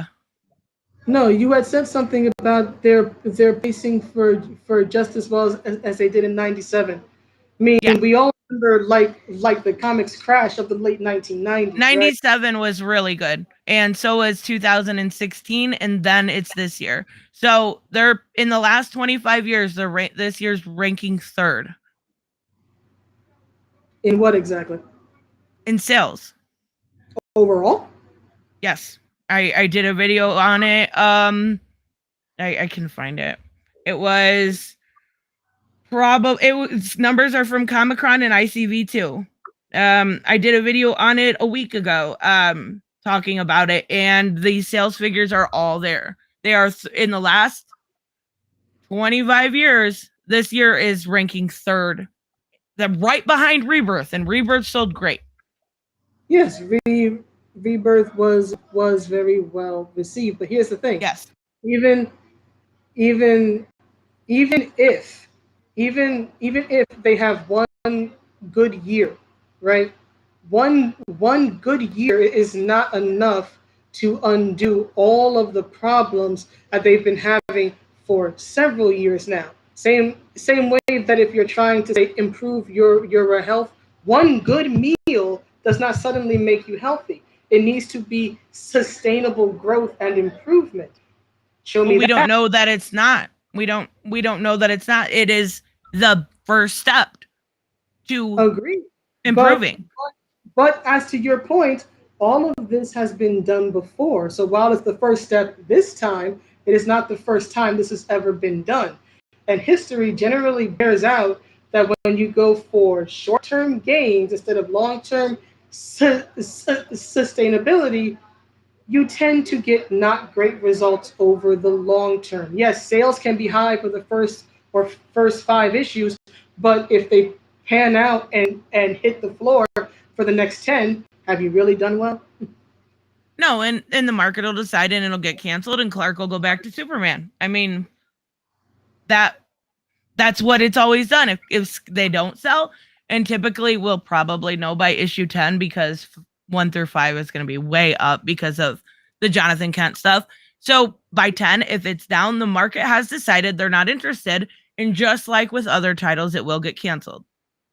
Okay, but then you keep saying the market decides. What is the market? The market is readers. Shouldn't the goal be keep readers happy and invested? Right, but it also is, of course, you want to keep your demographic happy. You want to keep them listening, and that's really what they're doing. I know a lot of people don't see it the same way I do, but they still have Clark Kent, Superman you can read. They still have Batman you can read. They still have all of the original characters you can read. And they're trying to get new readership in by introducing people like Jackson Hyde or like Jace Fox, who I'm not a huge fan of, and I'll admit that. But Okay. they're Superman. trying to keep those readers happy while Okay. also bringing in new readers. You can't just focus on one demographic or your business will fail. I agree, but how many new readers are they actually? Here's the question, because you make a great point about how you cannot rely on one demographic. That is true. But is there any way that you know of to ascertain how many new consistent readers, not people who buy the issue one and then never continue, how many new readers who are going to be repeat customers, how many of them are they bringing in as opposed to the older audience who was already reliable, and how many of them they have pushed away? How many are you bringing in versus how many have you pushed out? I don't think there's a way to actually tell that. I mean, and that's my maybe concern. if they did some sort of survey, but as far as pushing out old readers, maybe they are, but all I see is a lot of outrage, a lot of people being mad about silly stuff and then still buying the books. So are they really pushing them out? Yeah, but here's the thing. All you're seeing by your own admission is a very small subset of people. If one reviewer, let's say, buys a comic, right, and they say, I don't think this comic's good, I think it's woke or whatever it is, right, their one opinion is going to be spread. So, for example, one person says it's bad, another 5 people may say, well, I like this person, I trust them. If they say the comic's woke, I'm not going to get it. It doesn't matter if a small amount of YouTubers, right, buy the book. The question is their audience going to the question is those people going to buy it anyway? We don't know that. So that's a good irrelevant. That's a good question also, but that's also the question you can ask of this new audience that they're supposedly trying to pull in with this very, very strong, overt, modern day politic, current year agenda pushes, like plastering John Kent's sexuality all over the place. Are those people going to say? How is that different than the way that comics have always moralized? How is that different than when we seen Denny O'Neil talk about the stuff going on in Ireland, the Civil War? How is that different than what we've seen from Denny O'Neil when it comes to talking about the Blackskins? It's just a different time period. It's no different than what we've seen done before, even when it comes to X-Men. Let me ask you a question. Was Denny O'Neil's views used to literally market the book? They didn't have the internet back then, so I mean, it doesn't matter. It doesn't matter if I have no idea. I wasn't born yet. I don't know. That's what I'm asking. If the story's written well, it doesn't matter. It's going to sell. Well, most of the time that works, but there are also instances where a story is good, but for one reason or another, it never gets a larger audience. But right, that's very true. But to your point about X-Men, right? X-Men often gets associated with civil rights, but their broader themes were about being the outsider. That's what the mutants were. They were outsiders who ostracized. Right, that's the thing. But they also took on race issues and religious zealotry. They've dipped into the AIDS. They've dipped into all that stuff. That is true. I agree with you. I've read those issues. But tell me of an X-Men issue that had a cover that marketed itself on those issues. The marketing. I'm sure there's plenty. Are you serious? Yeah, because we were talking about marketing, were we not? How they were marketing John Kent and other characters. That's the picture of them kissing is not the cover. That's still marketing, Tristan. Having IGN. What's the difference? What's the difference between that and Selena and Bruce getting married on the cover? Nothing. That's a wedding issue, which is not common. There's more than just wedding issues that they're on the cover, or Lois and Clark are kissing. There's no difference. That's marketing them getting married. Which is a rare thing. Right, but it still happens. Same with North Star. They marketed that on the cover. There is no difference. What did That they is market with North Star specifically? Him kissing a man? him getting married. We were talking about getting married. Okay. Okay, that's a special event, just like in real life. So is Jonathan coming out. Okay. Your average comic still does not market itself on the sexuality of a character. Yes, we just talked about times when it does. We just Yeah, talked I said about your wedding average comic- issues when it does. said We your- just talked about I Kate said your- Kane. I said your average comic does not market itself. I never said it doesn't include those issues. I Right, know. so maybe this isn't the average comic, but it is no different than those ones. I would disagree, but we're not going to see eye to eye on this. How is it different than Selena or Bruce kissing on the front? One is the confirmation of a romance, of a journey. One is promoting the supposed discovery of one's sexual orientation. So the first time we ever saw Batman kiss Talia, that's us discovering that he was heterosexual. So that's a discovery. It's the same thing. No, it's not. It is. It's no different. They're kissing? I mean, maybe you can assume that he was hetero. Maybe. I mean, by default, I think people do, but it's not any different if it's his first kiss with a woman. How many stories about Bruce Wayne have there ever been that were marketed on him discovering his sexual orientation? When literally discovering orientation, not being yes, in a yes, that's exactly why that he is straight. That's exactly why they originally created Batgirl.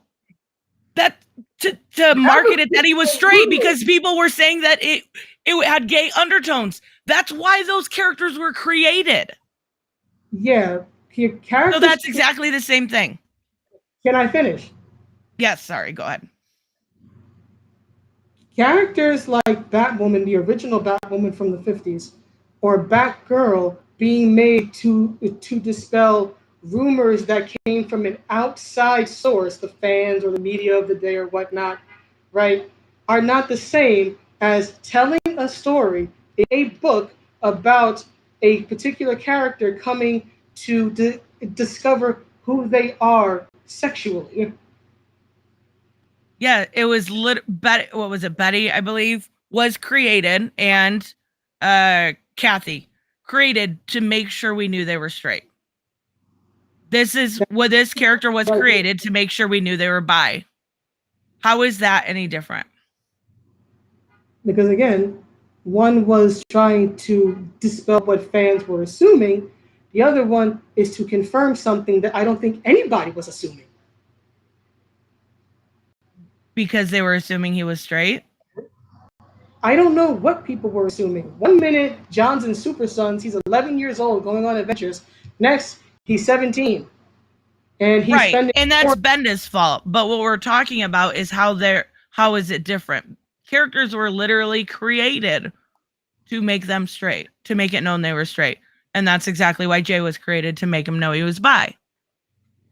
Well, first of all, have you ever actually seen him interact with another woman? Because the argument is, oh, he is a bi, but we have no proof of that yet. Have they introduced a female love interest as of yet to sort of grab his attention and sort of have a love triangle or something? Yeah, he's kissed Saturn Girl before. Okay, but is there, to your knowledge, do you think there is going to be any sort of third love interest that will be introduced? Since it is Tom Taylor's comic and they're making this big splash about it, do you think that at some point, since again the character is supposed to be a bisexual, attracted to men and women, that they're going to introduce Saturn Girl or some other female love interest who will catch John's attention and pull him into different directions? He's in love with Jay, but he's attracted to this girl. Do you think Tom Probably. Taylor... Why wouldn't they? We don't know that yet. Well, that's the thing. That's why I'm asking you, because you're the one who has read the 4 issues. You would know much better than I do. Yeah, but that Saturn Girl was in the future in Legion. Okay, so that's the future that may So or we may already not. know he's interested in the future in women also. So yeah. That's a future that also may ultimately be retconned, or a future that will never come. I mean, maybe, but the Legion, he was with the Legion then, so we don't know. It wasn't Future State, which Future State is, we don't know for sure. But from what we're covering right now, yeah, that's going to happen because that's why Clark Kent went off planet. And that all happened was set up on Legion. Okay. Like I said, we are just going to be at loggerheads about this.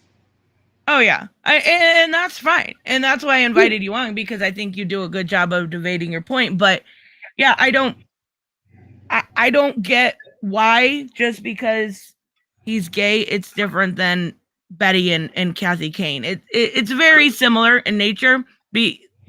Back then when they were fighting against the Comics Code Authority, I understand that, and they wanted to make sure they knew that they were straight. That's exactly why Jay was introduced, so we knew he was bi, because we've already seen him kiss a woman before. So it's And the question I is, don't will know. he kiss a woman again? Well, we know he does in the future. I mean, A as of right now, future we that know he may does. not come to pass. It is Maybe, not but as of right now, it is. that he will be in a relationship with this Saturn girl. As you have stated several times, it's comics. They can change things and do things Exactly. they want. So actually, nothing is set at the moment outside of the fact that we know he's at the very least interested in this Jay Nakamura character.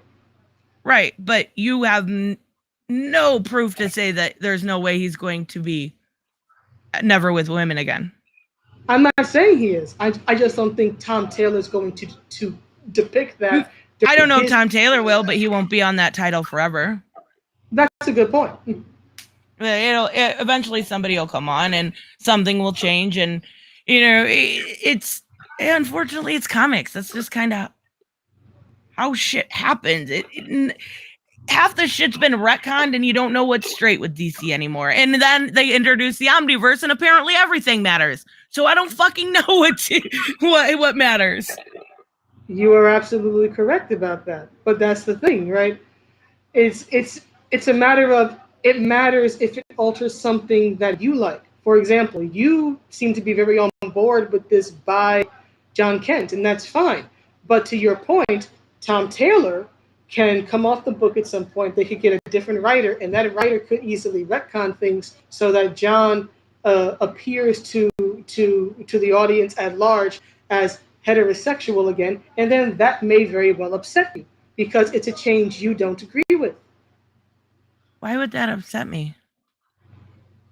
Well, I'm assuming it would upset you. You've sounded a bit animated when during this debated time. So you're telling me that if that happened, you would be perfectly fine with it. You would have no negative opinion about them changing him from bisexual to heterosexual at some point No.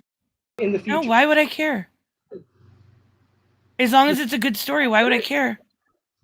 Because you seem to care quite passionately about him being bi at the moment. So No, I'm saying I have no issue with it. That's it. I'm saying that I don't care that he's bi, but the problem I have is when you people equate it being something different than heterosexual couples. It's I think at a point everyone's going to see it the same, and I think that's going to take a long time. But if he goes back to being heterosexual and interested in women only, why would I care? okay, perhaps I misunderstood you. Yeah, no, I don't care. I there's a bunch of my characters I love. I personally think Harley Quinn and Poison Ivy are amazing characters, and that was kind of a weird retcon with Ivy, right? But now, because they've told a good story, I have no issue with it. Now they won me over. You just have to like Robert super chatted earlier, you have to, Okay. like Jeffrey Thorne said, you got to give the story time to tell out. And I think that's a problem with maybe the internet in general, is we're also reactionary. We're also mad at the drop of a hat instead of letting something play out and actually understanding maybe there's a meaning behind this arc. Maybe there's a reason for this. And we all give our opinions, and I do too. I'm guilty of it too. Okay. We all give our opinions at the drop of a hat, a lot of time misinformed or not knowing an entire story. And the internet. It's unfortunate, but it's the truth. And I think that's a lot of the difference between now and maybe in the 90s or in the 80s, is we're all able to share opinions, right? We're all able, and that's not necessarily a bad thing. But when you're giving an opinion without a full story is when it becomes a little disingenuous. That's a fair point. But the interesting thing is that you mentioned how you're okay with what is it, Harley, I should say, Harley and Ivy, because they've actually built this up over time, right? And they've Right. explored in the comics themselves. So, what is wrong with other people like myself who actually want that for John? I started that out in the beginning of this conversation, saying effectively the same thing. That I didn't understand why they didn't do any sort of coming of age story to build up to this. Well, that was on Bendis. Bendis is the one that aged him up. But as of right now, that's kind of what we're seeing. I disagree, but okay. Well, I mean, how can you disagree if you haven't read it yet? Well, again, they've already reached the true love's kiss point, it seems. But okay, you have me there. You have me But there. True Love's Kiss, yes, in 5 issues, but that's spanning over weeks, right? It's not just something like, obviously we're seeing what's on the panel, but we don't know that that's True Love's Kiss. We don't know the context behind that kiss. We know nothing. We just know they kissed. Aren't they effectively dating? I've seen them floating around, and Yeah, they're flirting, but they're not like dating. They've been flirting. okay. Apparently, Jay basically has Kitty Pryde's powers. He can phase through stuff. Yeah, I guess so. That was just introduced. It was very. He's from Gamora, so we kind of got to learn why he's got that power. But yeah, he's able to do that. We'll have to wait and see why, though. I don't know yet. Okay. Yeah, it's. I mean, I don't know that. I would say it's worth checking out, but I would hate for you to read it and then be like, "Oh my god, she told me to read this and it was terrible." So I think it is.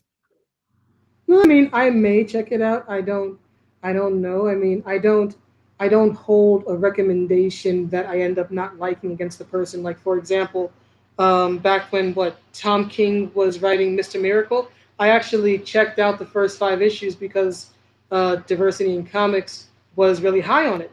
I read it and I was not particularly impressed. Tom King's Oh, very girl. sad and depressed. That's like my top 3 favorite ever. I love that run. I can't do it. I noped out at like issue 5. I didn't like the art. I don't mind darkness in a story. I like Hellsing, for crying out loud. I don't mind darkness in a story, but that was just plain hopeless. I cannot do hopeless. That's what I loved about it. I love like theorizing, like what could happen? What happened? Is he alive? Is he dead? What? Like that's just always going to be one of my favorite. If you enjoy it, that's great. But for me, I just felt very sad and kind of stupid after reading it. Like, I don't know if I'm like just not smart enough to understand what he's saying. And I felt the same way when he was doing Batman. There were a few.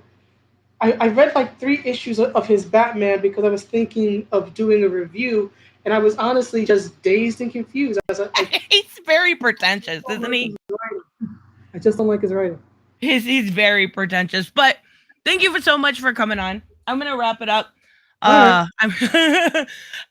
And everybody, thank you so much. Like I said, her channel link is pinned in the chat.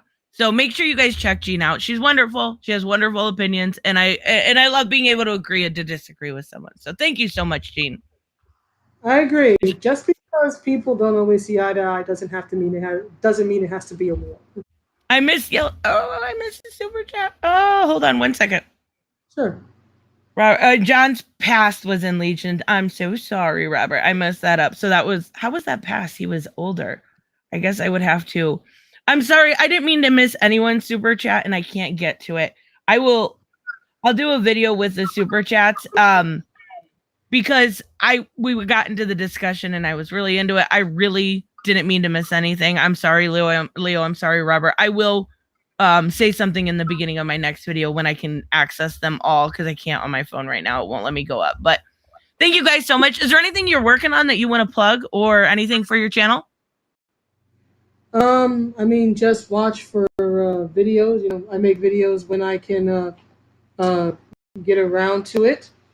And yeah, just like I said earlier, you know, my brother Jesse Wolf is a independent comic creator. He's got 2 series out. One is called The Elemental Conductors, and one is called Night Rain. So if you guys are interested, you can always look him up. But yeah, that's about it. Awesome. And I'll send you that stuff. Sure. Why don't you send me how to get that? Because I would be absolutely interested in supporting someone that you think does a good job. So yeah, thank you guys so much. Make sure you guys check out Gene, and we will see you next time. Bye-bye.